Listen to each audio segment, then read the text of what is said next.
Hello everyone, welcome to Shweta का अड्डा। तो आज हम स्टार्ट करने वाले हैं क्लास 8 साइंस का एक नया chapter number 16 which is light. तो चलिए स्टार्ट करते हैं आज के इस वीडियो को। What makes things visible? किसकी हेल्प से हमें चीजें दिखाई देती हैं? तो हम सबका एक जनरल सा आंसर होगा आईज की हेल्प से। लेकिन अगर मैं आपको कहूं कि एक ऐसा रूम है जिसमें अंधेरा है, कंप्लीट डार्कनेस है, तो क्या अब आप अपनी आईज की हेल्प से उस रूम में जो चीजें हैं उनको देख पाओगे? नहीं देख पाओगे। क्यों? क्योंकि उस रूम में लाइट नहीं है। तो लाइट एक ऐसा फैक्टर है जो बहुत ही इंपॉर्टेंट रोल प्ले करता है चीजों को देख पाने में। Okay, we can not see the objects in dark. अंधेरे में हम चीजों को नहीं देख पाते। Therefore we can say that we are not able to see the objects with the eyes alone। इसलिए हम ये कह सकते हैं कि हम सिर्फ आंखों की हेल्प से चीजों को नहीं देख पाएंगे। आईज के साथ साथ लाइट भी जरूरी है। Okay, it is the light that help us to see the object. तो ये लाइट ही है जो हमें चीजों को देखने में हेल्प करती है। An object becomes visible when light emitted or reflected by it reaches our eyes। हम किसी भी चीज को कब देख पाते हैं? जब वो लाइट एमिट करती है या फिर लाइट को रिफ्लेक्ट करती है और वही रिफ्लेक्टेड लाइट हमारी आंखों तक पहुंचती है। आप नीचे डायग्राम में देखिए, एक गर्ल ट्री को देख रही है। अब उसको ट्री दिखाई क्यों दे रहा है? क्योंकि सन से आ रही है लाइट और वो लाइट पड़ रही है इस ट्री के ऊपर। अब ट्री ने क्या किया? उस लाइट को रिफ्लेक्ट कर दिया। अब वो जो रिफ्लेक्टेड लाइट है उस गर्ल की आंखों तक पहुंच रही है, जिसकी वजह से उसे ट्री दिखाई दे रहा है। ठीक है, तो ऑब्जेक्ट्स कब विजिबल होते हैं? जब वो लाइट को रिफ्लेक्ट करते हैं और वो लाइट हमारी आंखों तक पहुंचती है। Okay, next is reflection of light. Reflection of light किसे कहते हैं? When a light beam strikes any polished, smooth और bright object, जब कोई लाइट बीम स्ट्राइक करती है किसी पॉलिश्ड ऑब्जेक्ट पर, किसी स्मूथ ऑब्जेक्ट पर, तो वो बाउंस बैक करती है। आप डायग्राम में देख सकते हैं, ये लाइट बीम स्ट्राइक कर रही है एक पॉलिश्ड सरफेस के ऊपर और फिर बाउंस बैक कर रही है।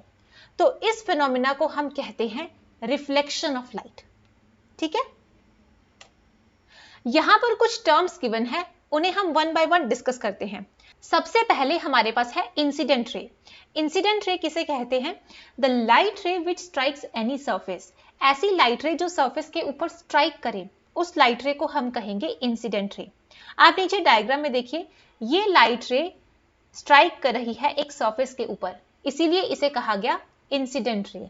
ठीक है, next one is reflected ray, the रे that comes back from the surface after reflection. Reflection के बाद जो सरफेस से रे वापस आ रही है उसे हम कहते हैं रिफ्लेक्टेड रे। तो यहां पर देखिए, ये रे ऐसी है जो रिफ्लेक्शन के बाद वापस आ रही है, तो इसीलिए इसे कहा गया रिफ्लेक्टेड रे। ठीक है, नेक्स्ट हमारे पास है नॉर्मल। नॉर्मल किसे कहेंगे? The perpendicular line drawn at the point of incidence. सबसे पहले हम बात करते हैं पॉइंट ऑफ इंसिडेंस की। पॉइंट ऑफ इंसिडेंस ऐसा पॉइंट है जहां पर इंसिडेंट रे स्ट्राइक कर रही है। ओके, तो हमारे पास ये जो पॉइंट है इसे हम कहेंगे पॉइंट ऑफ इंसिडेंस। ठीक है, तो इस पॉइंट पर जब हम परपेंडिकुलर लाइन ड्रॉ करेंगे, उस परपेंडिकुलर लाइन को हम कहेंगे नॉर्मल। ठीक है, तो यहां पर ये लाइन क्या है? परपेंडिकुलर, तो इस लाइन को कहा गया नॉर्मल। ठीक है, the angle between the normal and the incident ray is called angle of incidence। ये जो एंगल है नॉर्मल और इंसिडेंट रे के बीच का, उसे हम कहेंगे angle of incidence. The angle between the normal and the reflected ray, normal और रिफ्लेक्टेड रे के बीच का जो एंगल है उसे हम कहते हैं angle of reflection. I hope आप सबको यहां तक क्लियर होगा। Next is laws of reflection. Reflection of light के कुछ लॉज हैं। Number 1, the angle of incidence is always equal to the angle of reflection। यानी ये दोनों एंगल्स हमेशा इक्वल होंगे। Okay, the incident ray, the normal at the point of incidence and the reflected ray all lie in the same plane। अब इस point का क्या मतलब है, हमारे पास कौन कौन से प्लेन्स होते हैं, एक्स, वाई, जेड। अगर हमारा पॉइंट ऑफ इंसिडेंस लाई करता है एक्स प्लेन के ऊपर, तो incident ray, normal and reflected ray ये तीनों लाई करेंगी एक्स प्लेन के ऊपर, यानी सेम प्लेन पर। अगर पॉइंट ऑफ इंसिडेंस है वाई प्लेन पर, तो इंसिडेंट रे, नॉर्मल और रिफ्लेक्टेड रे ये लाई करेंगी वाई प्लेन के ऊपर, यानी सेम प्लेन के ऊपर। ठीक है। नेक्स्ट हमारे पास है image formed by a plane mirror. Plane mirror जो इमेज बनाता है उसकी प्रॉपर्टीज हम डिस्कस करेंगे। Number 1, the image is erect. Image एकदम सीधी होती है। आप नीचे फिगर में देखिए, अगर हेड टॉप पर है तो इमेज में भी हेड टॉप पर ही रहेगा। ठीक है, इमेज अपसाइड डाउन नहीं होती बल्कि इरेक्ट होती है। The image is of same size as the object. जितना साइज ऑब्जेक्ट का होगा उतना ही साइज इमेज का भी होगा। Okay. The image appears at the same distance behind the mirror as the object was in front of it.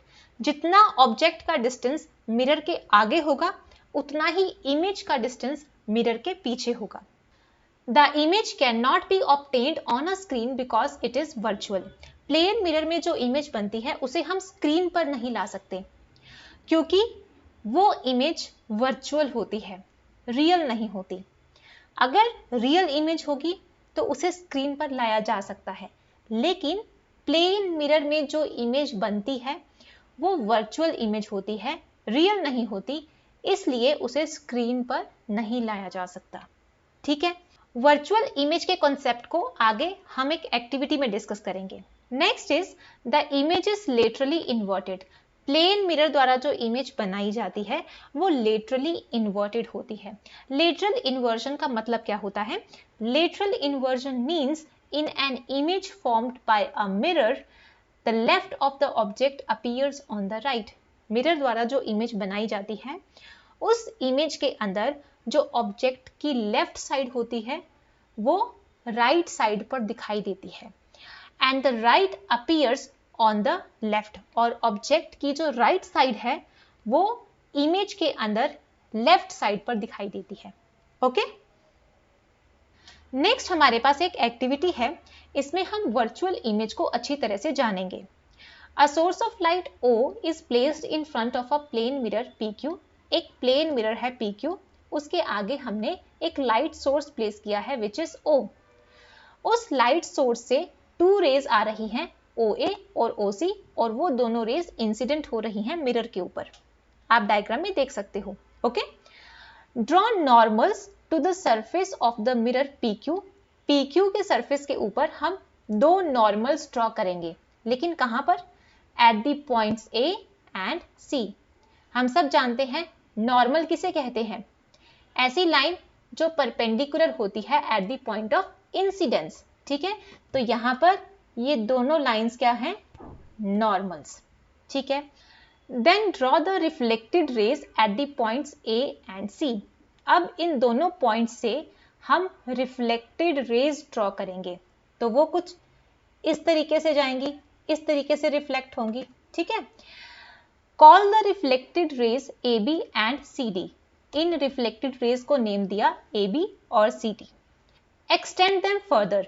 अब जब हम इन दोनों रिफ्लेक्टेड रेज को आगे एक्सटेंड करेंगे तो क्या ये कहीं मीट करेंगी? नहीं करेंगी, चाहे आप कितना मर्जी आगे एक्सटेंड कर लो, ये मीट नहीं करेंगी। Extend them backwards. अब हम इन दोनों रिफ्लेक्टेड रेज को पीछे की तरफ एक्सटेंड करेंगे इस तरीके से। Okay. Do they meet now? तो वो कहीं जाकर मीट कर जाएंगी। Okay. If they meet mark this point as I। जहां पर वो मीट करेंगी उस पॉइंट को हम नेम देंगे I। For a viewers eye at E। यहां पर व्यूअर की I है। Do the reflected rays appear to come from the point I। उसको ऐसा लगेगा कि ये जो रिफ्लेक्टेड रेज हैं ये कहां से आई है? इस पॉइंट से, I से। लेकिन ऐसा नहीं है, since the reflected rays do not actually meet at I। देखो, ये जो रिफ्लेक्टेड रेज है ये एक्चुअल में आई पर मीट नहीं करती हैं, ये तो हमने मीट करवाई है, but only appear to do so, लेकिन वो हमें यहां से पॉइंट आई से आती हुई दिखाई देती हैं। So we say that a virtual image of the point O is formed at I. तो इसलिए हम कहते हैं कि पॉइंट ओ की वर्चुअल इमेज बनी है आई पर। ठीक है, देखो जहां पर व्यूअर की आई है उसे ऐसा लग रहा है कि ये जो रिफ्लेक्टेड रेज है ये कहां से आ रही हैं, पॉइंट आई से, लेकिन वो इस पॉइंट से नहीं आ रही, वो कहां से आ रही है, ओ से। ठीक है, तो इसीलिए कहा गया कि ये जो आई है ये क्या है, ओ की वर्चुअल इमेज है। Okay, so that's all in today's video. मिलते हैं नेक्स्ट वीडियो में नए टॉपिक्स के साथ। Till then stay happy and please don't forget to subscribe my channel.